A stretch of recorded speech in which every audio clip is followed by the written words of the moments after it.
Hello mga kababayan, magandang araw po sa inyo.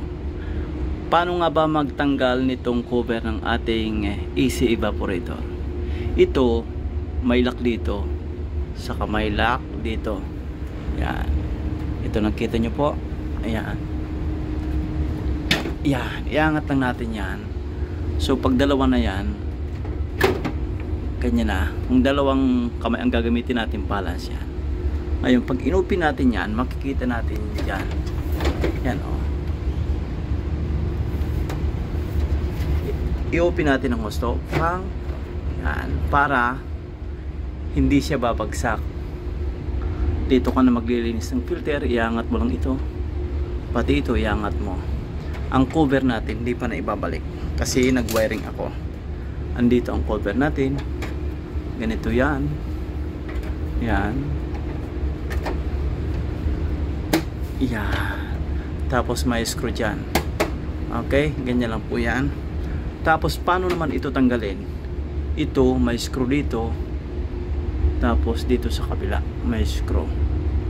Tapos may screw pa yan dito. May screw yan dito. Yan, oh.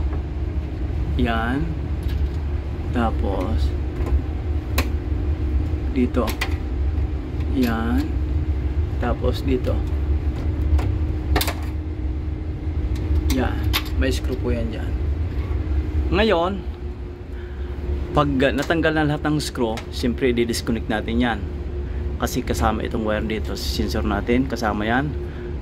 Ito, susungkitin mo ito para wag ito mabasag. May clip po yan. Clip lang yan. Sungkitin ito. Sungkitin ito. And then, matatanggal natin yan. Dahan-dahan din tayo dito sa atin. Yan, dahan-dahan. Ganyan lang po mga kababayan magtanggal yan, ano? May lock tayo dito, may lock dito.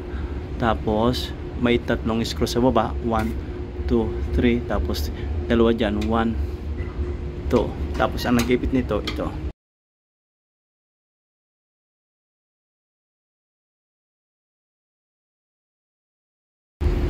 Okay mga kababayan, actually itong beginning natin, ano? After nating magtanggal, nandito na ang aking wire. Iba ang configuration nito sa split unit na tinanggal ko dito, ang luma. Nakita nyo po yan. Yan ang magiging supply. Pero tatanggalin ko ito dahil ang supply ay nasa labas. Ipapasa ko yun dito. Ayan. Ito na ang ating cable na communication papunta doon sa ating condenser. Dito natin ito ikakabit sa terminal block. Yan. Lalagyan dapat lagi natin ng ferrule. Yung supply naman, maayos na yan.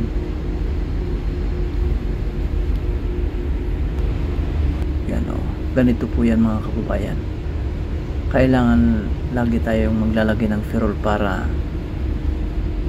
ang contact niya makapit. Ayun.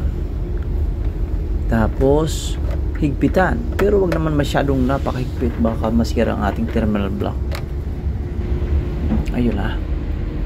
Ganyan na po mga kababayan. Patapos na tayo. Tapos ang saan natin yun, sa screen naman yun, sa HDMI. Ito ang ating, andito tayo sa condenser, ano? Ito ang communication galing sa baba, pati ang supply andito na rin. Yan, nakita nyo po, line 1, neutral, tapos papunta dun sa bang isa. Ikakabit natin yan para mamaya pag-testing, gagana siya. Yan, ganyan lang po. Madali lang naman ano yan, ikabit. Madali lang naman yan. Basta tatandang lang lagi natin itong drawing. Yung drawing na kasama nito. Mainboard. Yan, mga kababayan. Kilnos natin para matesting na. Okay. Yan. Nandito ang mood natin. Ang mood yan. Tapos fan. Siya. Tapos ang temperature. Tapos baba. Tingnan natin. Yan. Sometimes run, sometimes not. It depends on temperature. No? Ang partner ko dito ngayon, ang naandito sa ngayon, ang tropa, sina Eric, saka si Turbo. Nandito. 18. Okay mga kababayan, Nandito na, ang lamig na. Gumagana na po. Okay. Okay, maraming salamat po.